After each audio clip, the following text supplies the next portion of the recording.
Jada's lying, and I have the timeline to prove it. And I'm literally in the middle of moving. That's why I look raggedy. But I cannot handle these fucking lies anymore. Jada is currently on her Pay Attention to Me tour, and she is making all these wild claims, including that Tupac proposed to her while he was at Rikers. Really? The math isn't mathing, so let's take a look. Tupac was convicted of sexual assault charges on February 8th, 1995. From there, he was sent to Rikers Prison, only to be transferred less than a month later to Clinton Correctional Facility. And she specifically said she went to see him. This was not on the phone. Book when I go to see him in Rikers, probably one of the more painful parts, seeing him there, the condition that he was in, and having to leave him there. Cool. So prior to going into Rikers, Tupac already had a girlfriend named Keisha. He proposed to Keisha, her words, in a September 2011 interview. He proposed to Keisha before he even went into prison. They were already engaged. They got married in April. And in the time that he got sentenced and was taken to prison, Keisha actually moved closer to be by him and be by the prison and saw him on a near daily basis. When he asked me to get married, he was at Rikers. So you're telling me that in the 3 to 4 week window that he was at Rikers, engaged to another woman who had moved closer to the prison and was there almost every day, Tupac proposed to Jada. But hey, Jess, you might be saying to yourself, Tupac wasn't known to be a one-woman man. He was no angel. Fair enough. Let's see where Jada was during February of 1995, which was, as we've already established, the only time she would have been able to see Tupac at Rikers since he was only there for less than a month. You see, Jada had already met Will Smith in 1994 on the set of Fresh Prince of Bel-Air, but Will Smith was married, and so nothing happened between them. But in February of 1995, Will Smith was served divorce papers by his wife. 5 days later, on February 19th, Will called Jada and said, "Are you single?" And she said, "Yep." Will said, "We're together now." Jada said, "Cool." And she immediately flew to LA. She flew so immediately that when he called her, she was in Maryland at a brand new house she bought. And she never spent a single night in her new house. That's how immediately she flew to LA. Jada, when in all that time did you visit Tupac at Rikers and get this fucking proposal?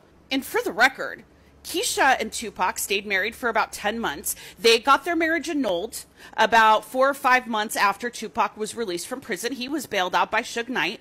It wasn't long after that that he met Kidada Jones. Kidada Jones is the daughter of legendary Quincy Jones. Kidada looks a little recognizable. You may know her sister, Rashida Jones, who played Karen on The Office.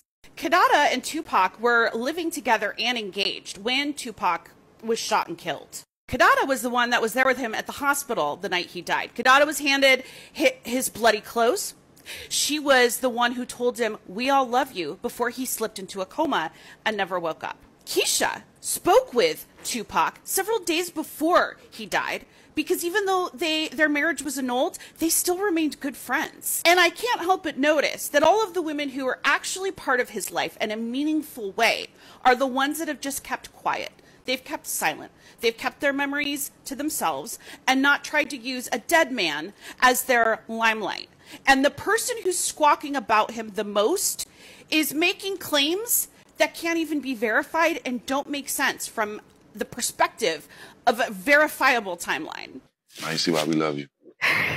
He needed a rock. Because of our friendship and because of everything we had been through together, he just wanted to feel that solidified foundation. Because so many people in that position don't have support. Right. None at all. None. You know? And he got the best. He did get the best, but not from Jada, because per Will Smith's own words, that him and Jada were pretty much humping all over the world. They were traveling constantly from the first 3 months they were together, all over the world. So Tupac did get some great support, I imagine, from his wife, who moved closer to be with him and visited him every day. And why do I care? Because I'm Gen X. And like any good Gen X person, I grew up on Tupac. We all remember this going down. We all remember where we were when we heard that Tupac got shot or that he died. We all had this fucking hat from Poetic Justice, walking around looking like newsies, slinging newspaper about the Great Depression and FDR. And we're all just sitting here watching Jada spout these lies, being like, do you think no one remembers? Because we all remember. Pepperidge Farm remembers, Jada.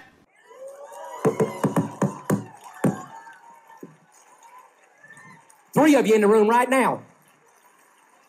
You better look in my eyeballs. We ain't afraid of you, you stinking witch.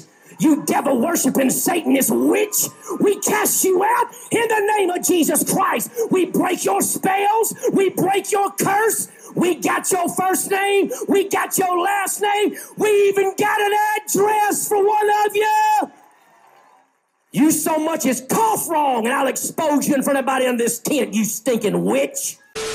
Everybody heard that, like, me and my husband had threesomes before. It was like, oh, she's willing to do that to keep a man. I'm like, nah. That was all me. Yeah. That was all me. Like, but I hate the idea of people thinking, like, it's always the guy that wants this, that. So if she introduced you to the poly life, it's like me introducing that, you know what I'm saying, to my husband, and it's just like, yo, this is what I want to do. Get away from the woman to feel like, oh, you doing it because that's what he wants. And it's like, nah, that's actually, not what it is. I run this, you know what I'm saying? Son, can't open your eyes. Can't you see? Huh? And like, that's because we think men are the hunters, yo. Right. For every man, there's a woman. And for every dummy, there's a dummy.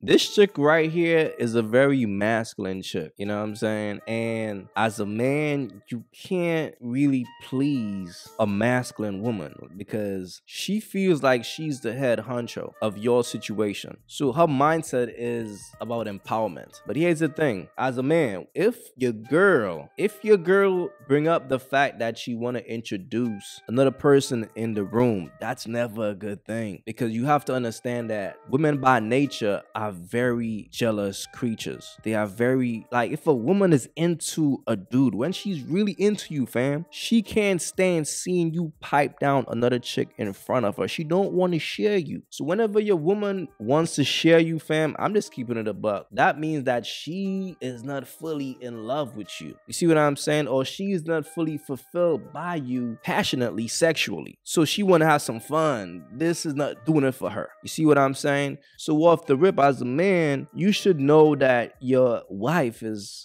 not really into you like that. As crazy as that sounds, that's never a good thing. So as a man, don't be like, oh, word, like you trying to bring another person into the room. Like, you got to also think about it from a mental sense. I mean, from a surface sense, yeah, it's going to be fun. But mentally, the fact that your woman wants to do that, you got to think about that. And that's just a woman who is not really into you anymore. Fellas, pay attention to that. How you doing, mama? You know, I'm not gonna lie, you know, it takes every day to just really sit and just be quiet in your thoughts, take care of me. But one thing I know is you give God your pain, he will give you his power. Girl, period. Yo, one thing about a hoe is gonna hoe her way out some shit. It's what I be trying to tell dudes, fam. You can't save a hoe. You can't contain that energy, fam. Now, this chick just got divorced, right? Now, you will think she's probably doing some reevaluation and things like that. She's assessing herself and all that. No, she's about to go on a sympathy campaign. She's about to go on a victim, I'm hurt campaign. She's about to go on a healing campaign. She's about to go market this shit. That's why I be trying to tell y'all dudes, man, you can't save these hoes, bro. Protect your energy out here, fam. A lot of these chicks be trying to just drain men energy, dog. Like, when you see a chick and she a straight bird, fam, she's gonna pull you down. If you see the signs, bro, if a chick is showing you the signs that she's for the streets, fam, that energy is not gonna help you in life. When it comes to women for the streets, dog, you gotta smash and dash. And I'm happy that Jeezy pulled the plug at the right time, but he did already go through with the marriage and all that. But just hope things like work out for the best. But fellas, be careful out here, man, because like these birds will take your energy and power up and find another victim, fam. They are gonna bounce back. That's why you can't save a bird, because one thing about a bird, she's gonna get back in the streets. Facts, she's gonna make her way back to the streets somehow, some way. So don't be a fool trying to save a woman like that, man. I'm trying to tell y'all. Facts. I am not ashamed of dating people. If I am single, one thing about me, I will be dating. Like, What's wrong with that? I don't date bums. I don't date losers. Like, there's a few exceptions in the past, but we don't talk about them. I feel that shit is crazy. Yo, one thing about a hoe gonna be a hoe, fam. Listen, the problem is when you dudes be trying to save these hoes, because these hoes will tell you exactly who they are. She's telling you, like, I don't have an issue dating multiple dudes. I like dating dudes. I don't date these bum ass dudes. I date the dudes that's popping. But the shit be getting blurry when the same chick will want a man to settle down with her. After she just ran through all those dudes, she will want a man to only want to be with her for the rest of his life. After she depreciated her value. Ladies, when y'all be getting ran through, your value depreciate. Every new dick that you fuck, it depreciates your value. It's like a car. Every time that car gets a new owner, the value depreciates. So after the car reaches a certain age, nobody wants to buy that motherfucker anymore. That's what some of y'all chicks gotta understand. But if you wanna be a hoe, go ahead and be a hoe. But just don't expect somebody to wanna buy that motherfucker at some point. See what I'm saying? Because by the time you hit 30 and you still on some hoe shit, nobody ain't buying that. So that's all I'm saying. And to the fellas out there, man, pay attention to the signs, because this chick will say this crazy ass hoe shit. And I know there's a simp out there who will watch this shit and still wife her up. And then be surprised to find out that she is who she is. Because fellas, understand something. If a woman is used to dating multiple dudes, you think you're gonna be the end all be all? You think you're the last stop? No, it don't work like that. It's an energy that they can't tame. They are like wild animals, bro. You're just not a victim. So be wise out here, fellas. Yeah. Permission to enter your heart. Permission to take all my money.